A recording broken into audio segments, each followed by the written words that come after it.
Hello, everybody, and welcome to our From the Experts call. We are so excited for this first call, and we're excited to have Russ Barton, our Senior Manager of Global Health and Science Education.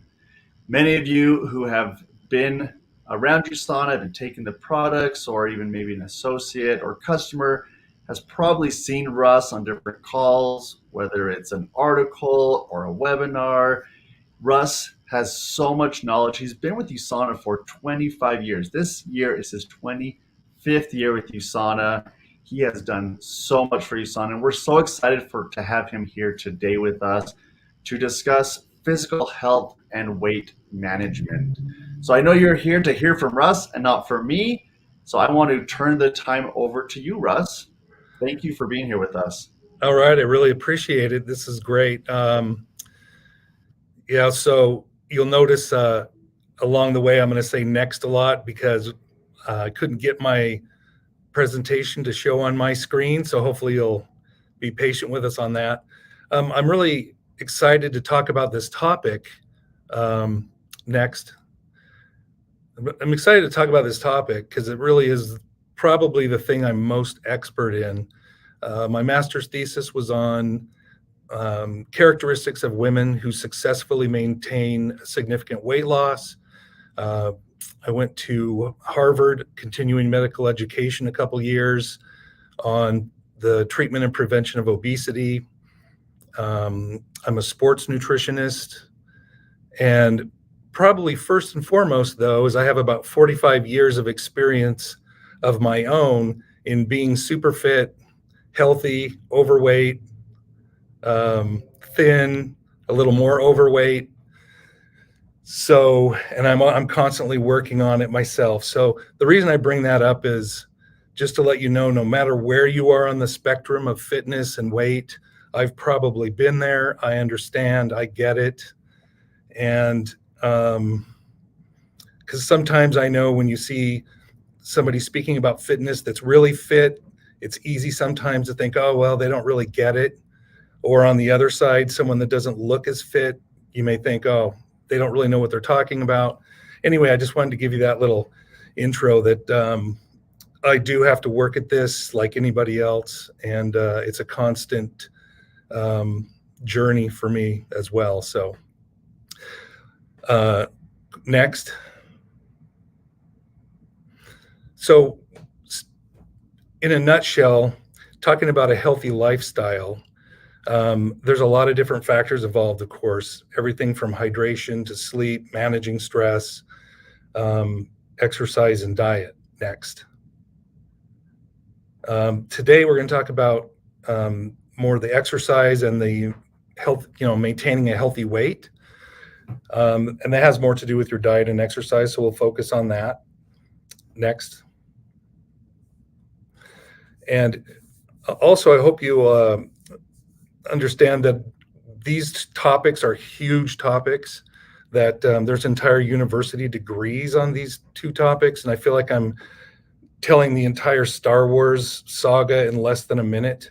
So we are going to run through this fairly quickly, but hopefully you'll pick up something along the way that I say, or, have something of interest that you'll glean from this. So we'll focus on exercise first. And according to the CDC, and I would agree with their assessment of this, that you begin to see significant benefits with exercise at about 150 to 300 minutes a week. So we're talking 2.5 hours to 5 hours a week of moderate intensity exercise. And that could be moderate intensity. We're talking about taking brisk walks, kind of light jogging, walking on the treadmill, an easy cycling, those kind of things. If you up the intensity to more vigorous intensity, then you need about half of that amount. So an hour and 15 to 2.5 hours a week. Now, one thing I want to point out that a lot of people aren't aware of is that splitting up your exercise bouts during the day is equivalent to doing the same amount all in one shot. So for those of us that are really busy, you've got kids at home maybe, and you're trying to find time when they're down for a nap or lunchtime, and you have a real difficult time fitting in half an hour to an hour of a workout, 3 10-minute bouts will give you the same cardiovascular benefit and same health benefits as one 30-minute bout. So try to find, time to get those minutes in every week. Next. Now, talking about what type of exercise is best, you have cardiovascular exercise, or what we call cardio or aerobics, and strength training. The picture that comes into most people's mind when you talk about cardio is, going to the gym and walking on the treadmill for an hour or something like that. And that may not be really appetizing to a lot of people and may deter a lot of people from doing exercise. But really the point with cardio is just to get your heart rate up and, kind of in a steady way, keeping your heart up over some time. And that can really be just about anything. You can categorize a lot of different things as cardio, swimming, biking, hiking, even yard work can get your heart rate up. One of my favorites, and the one I've done forever, is combining the two and doing strength training or weights, but with no rest in between sets, so that I'm doing it a little lighter and then a little faster, so I get a little bit of toning and resistance at the same time I'm keeping it aerobic.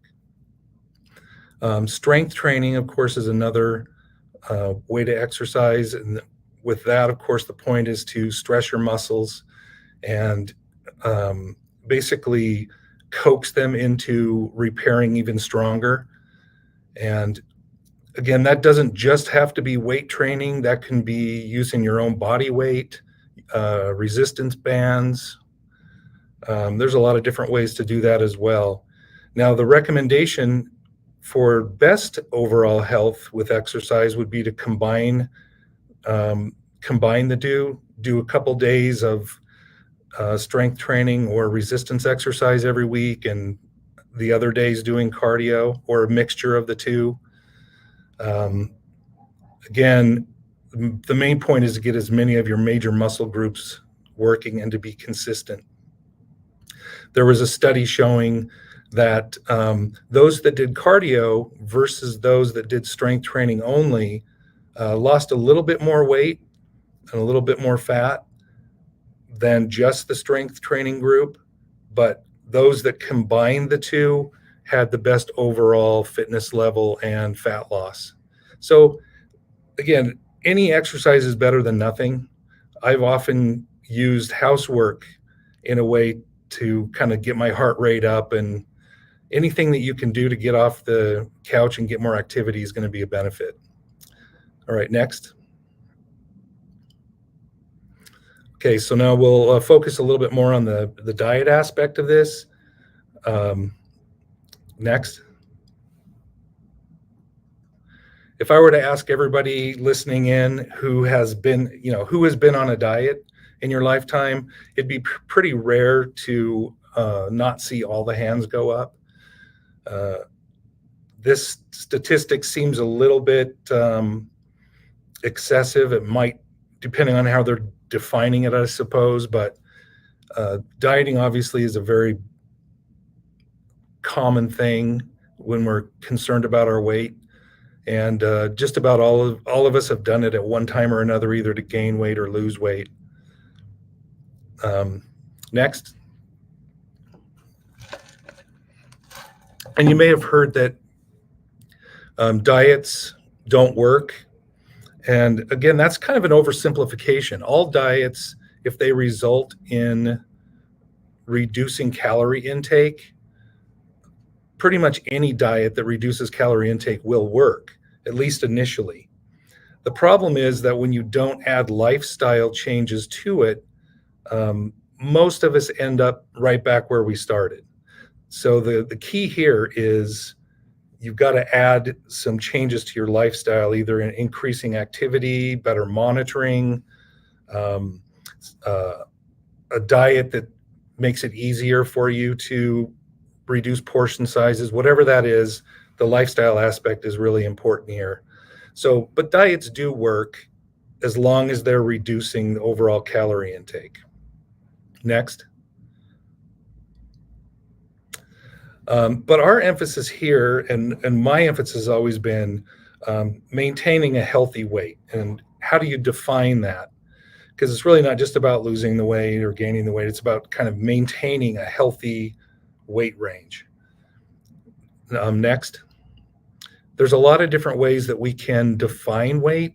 The quickest and easiest, although it's not the most accurate probably though, is just on the scale and intuitive.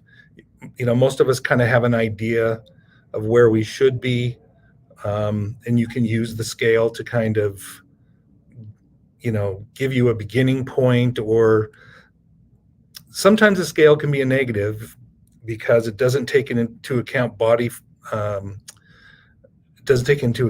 composition, and it also can be frustrating if you don't see weight change, and a lot of times that's hidden by fluctuations in fluid and all that. So if somebody uses the scale to keep them on track and it's working for them, great, continue to do that.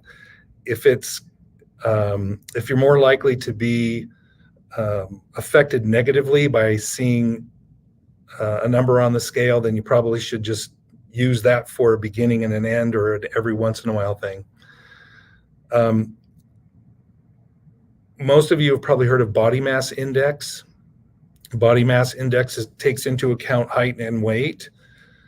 But again, that has some drawbacks in that it doesn't account for body composition either. So people like me that have a lot of muscle mass are always going to seem heavier than I should be on the body mass index scale. So waist circumference is a great thing to add into this, because it's pretty cut and dry. If you're a male, with your waist circumference should be less than 40 inches, and if you're a female, less than 35 inches. In my experience, the best way to kind of assess where you are and be in a healthy range is to use the BMI and waist circumference. Go ahead. Don't have time to really discuss this in any detail, and it looks kind of busy, but basically all this chart is saying is that the sooner you get to a normal or a healthy weight, the more healthy years you're going to tack onto your life. And it seems pretty intuitive, and I think all that kind of makes sense to everybody, but it has been proven out with research. So you want to, if you want to increase the healthy years, it's really important to get to a healthy weight as soon as you can. Next. Now we're talking about weight because it's not just an individual or an every once in a while thing. It's actually quite a problem. Next. In most of Western society, Europe, Asia, or Europe, US, Australia, most places it's even considered epidemic. Now, on the next slides, I want you to look at, it's basically an animation showing the difference in the percentage of the population that's considered overweight. And go ahead and go, TJ. Now just watch as these colors switch from the mid 80s, are moving up from like 10 to 15% of the population up through 25, 30, up to 40% of the population. It's pretty staggering when you look at it like this.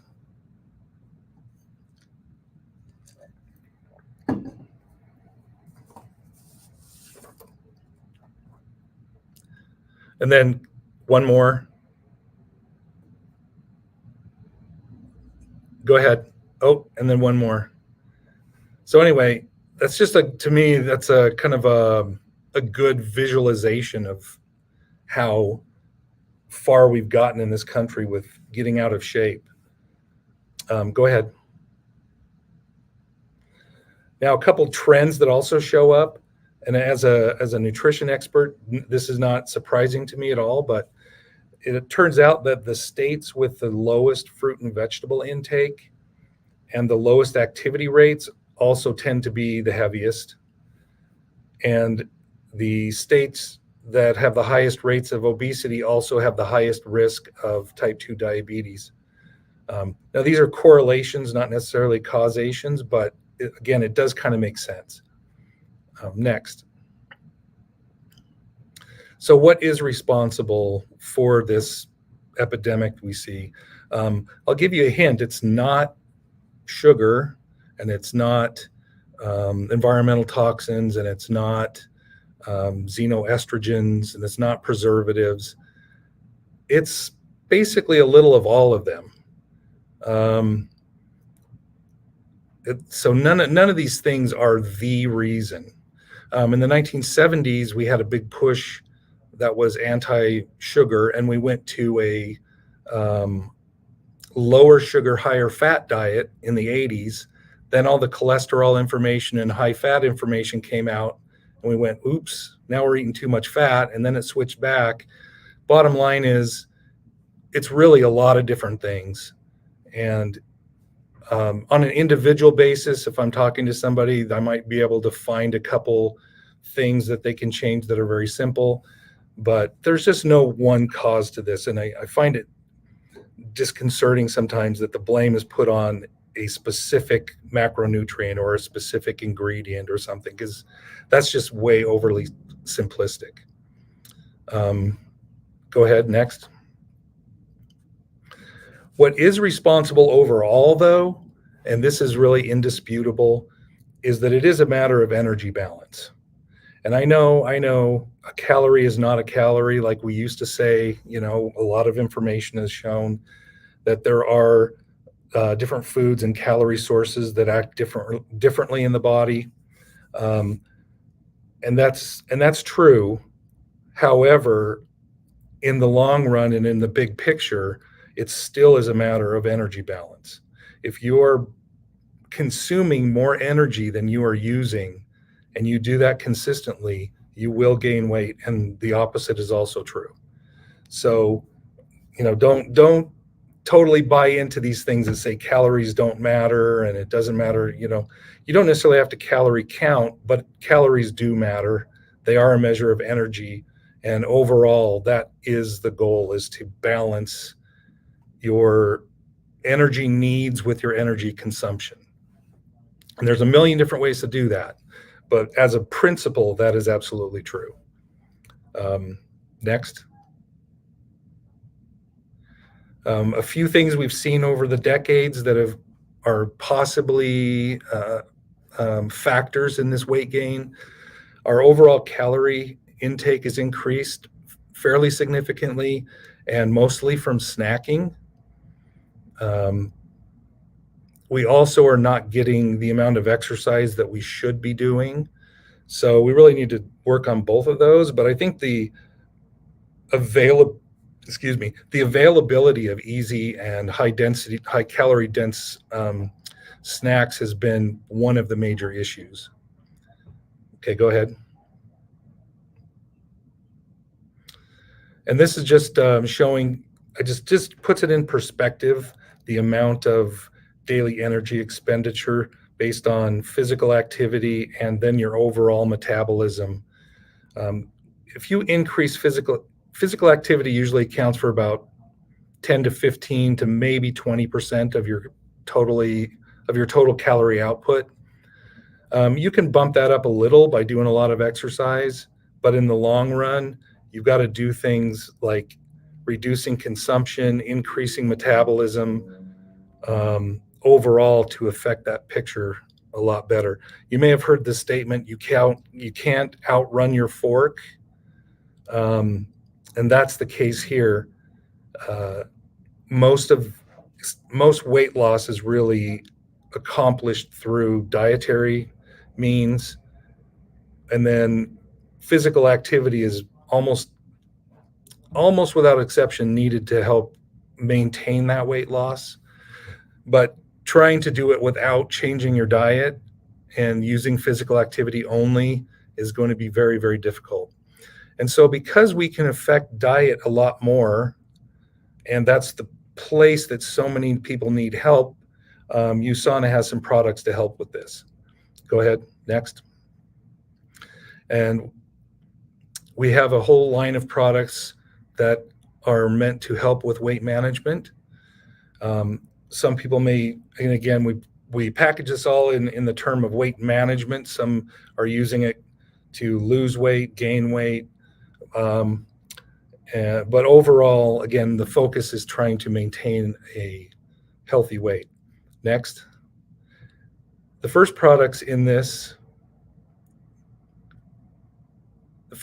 to focus on really are the NUTRIMEAL Actives. These are meal replacement shakes. And some of the key aspects of these are that they are balanced with respect to macronutrients. So you have a good balance of protein, carbohydrates, and fats.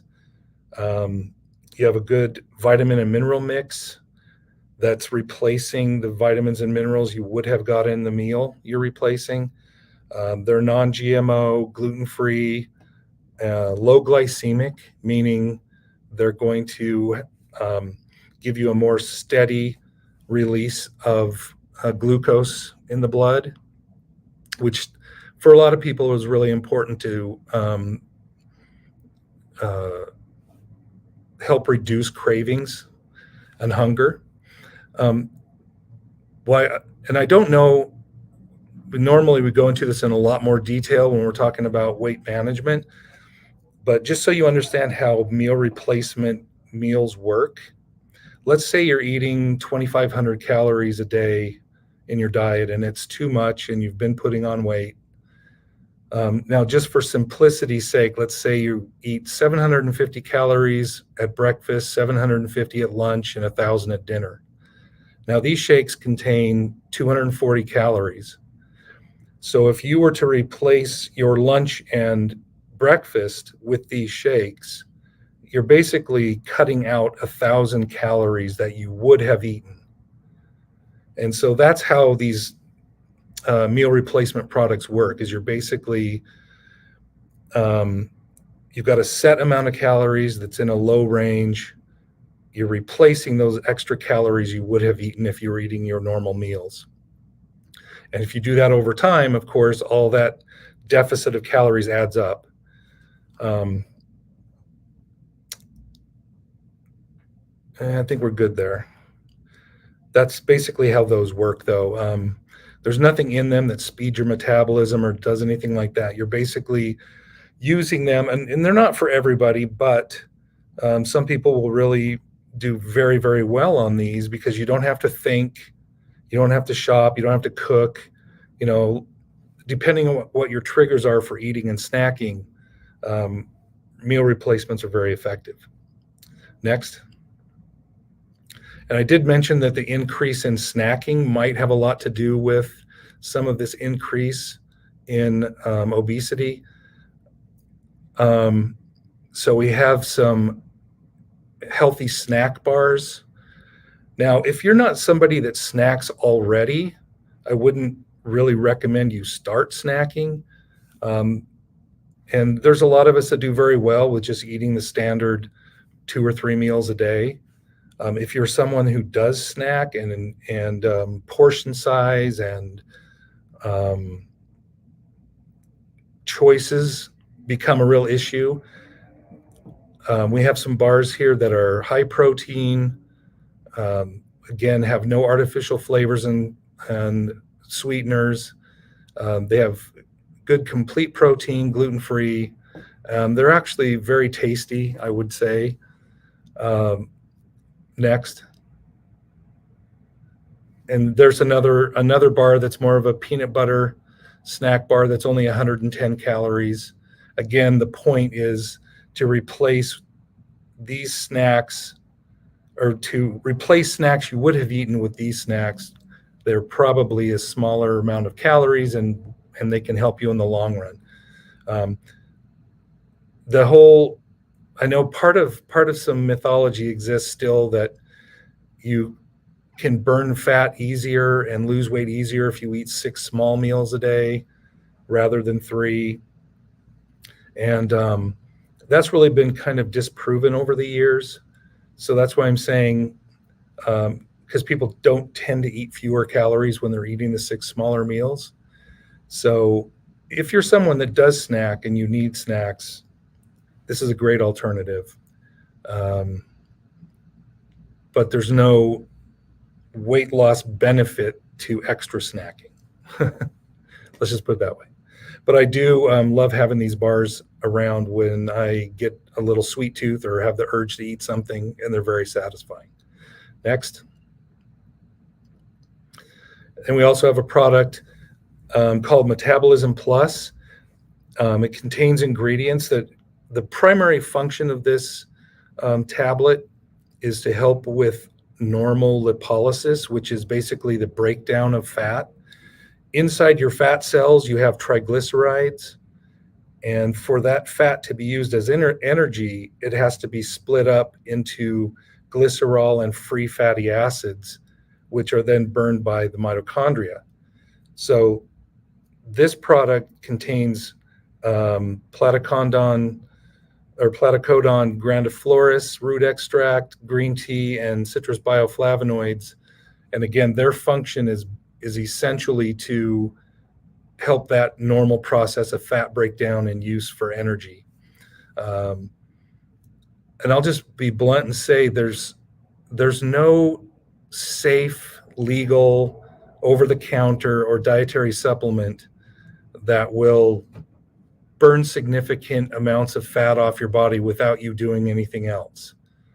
When you see commercials or products advertised that will just, burn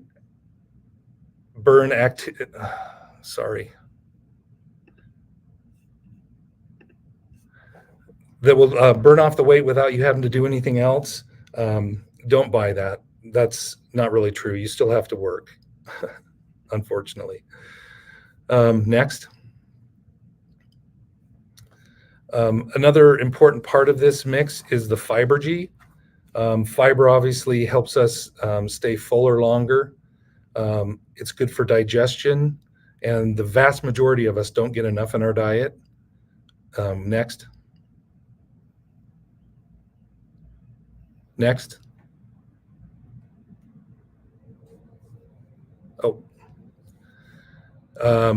This is made with a blend of fibers. Just like I would always advocate eating a variety of foods, the fiber product is a combination of several different types of fiber because they all have their different benefits and different characteristics. I would say with this fiber product too, though, the other thing we've emphasized with the new Fibergy product is that we've done some good clinical work on how it impacts the microbiome. And this is a very complicated subject, but I'll just say in brief that your microbiome does have something to do, your gut bacteria and microbiome has something to do with weight and weight retention and obesity. We don't know all the details yet, but we know that certain bacteria are more prominent in people that are overweight, and certain other bacteria are more prominent in people that are of a normal weight. And so the Fibergy is not only to add bulk to the diet, but also beneficially impact your gut microbiota. Next. And finally, if you're actually working out and sweating, and I've been doing some hot yoga lately, and I regretted not using some of this electrolyte product that we have because I found myself cramping. This electrolyte product contains sodium and potassium and calcium and magnesium, which are all really important for normal fluid retention and also for muscle contraction and relaxation in the body. It's a really good formula. I love it. You won't see it on the box, but because it's a supplement, not a food product. But there are 20 calories per packet, 5 of which is sugar. And I just want to throw in that the sugar in this product is actually a functional ingredient. A small amount of sugar is beneficial in helping absorb these electrolytes into the cells. So it's not enough to add a lot of calories, and it's not enough to change your blood glucose levels, but it does help with the function of getting these electrolytes. Next.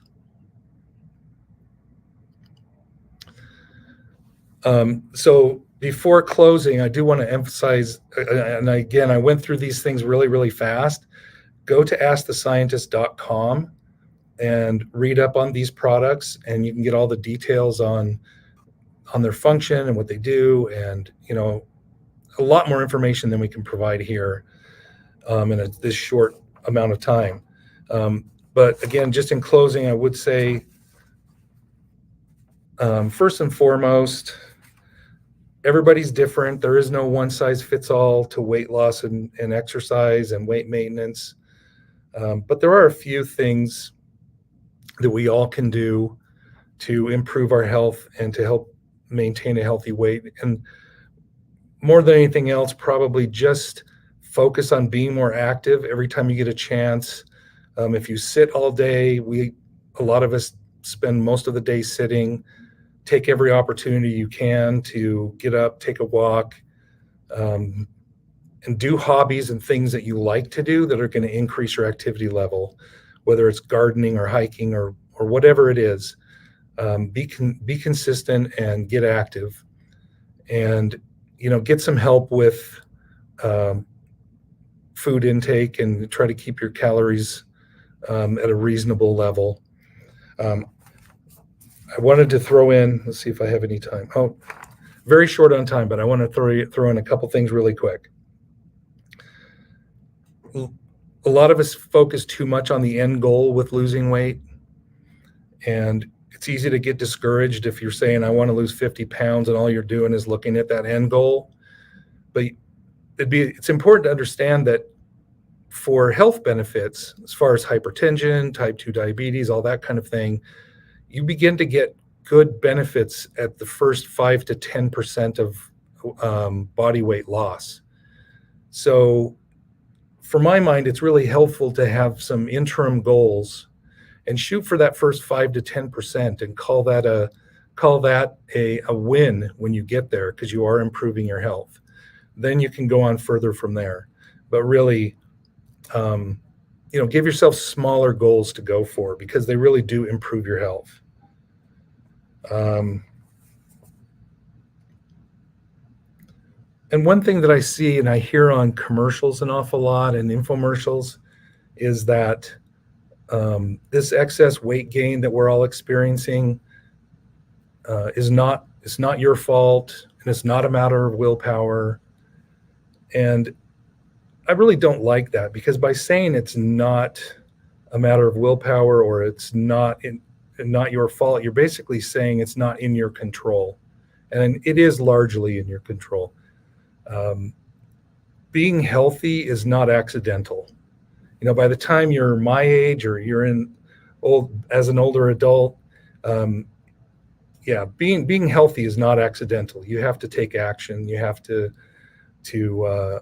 do things to give yourself extra years of health, and use whatever motivation you need to do that. But I would just challenge you all to really look at where you are and keep doing what you're doing if you're exactly where you want to be, and find little ways to improve if you need to. And again, I wish we'd had a ton more time. I hope a lot of you are going to convention. I can't wait to talk to people actually in person. But anyway, that's it for me, TJ. I appreciate your...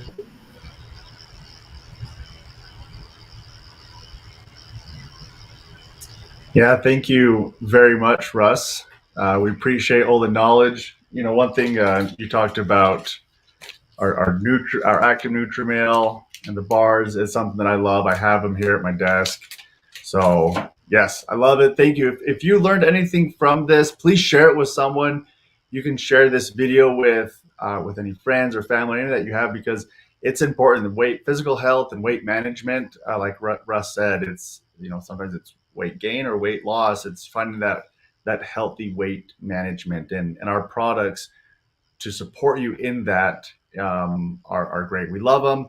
We have them here. That they work. And so thank you, everyone, for joining. Next week, we'll be back Wednesday at the same time, 10:30 Mountain Time, to discuss the USANA difference. What makes USANA so different? So thank you, everyone. Have a great day. We'll talk to you later.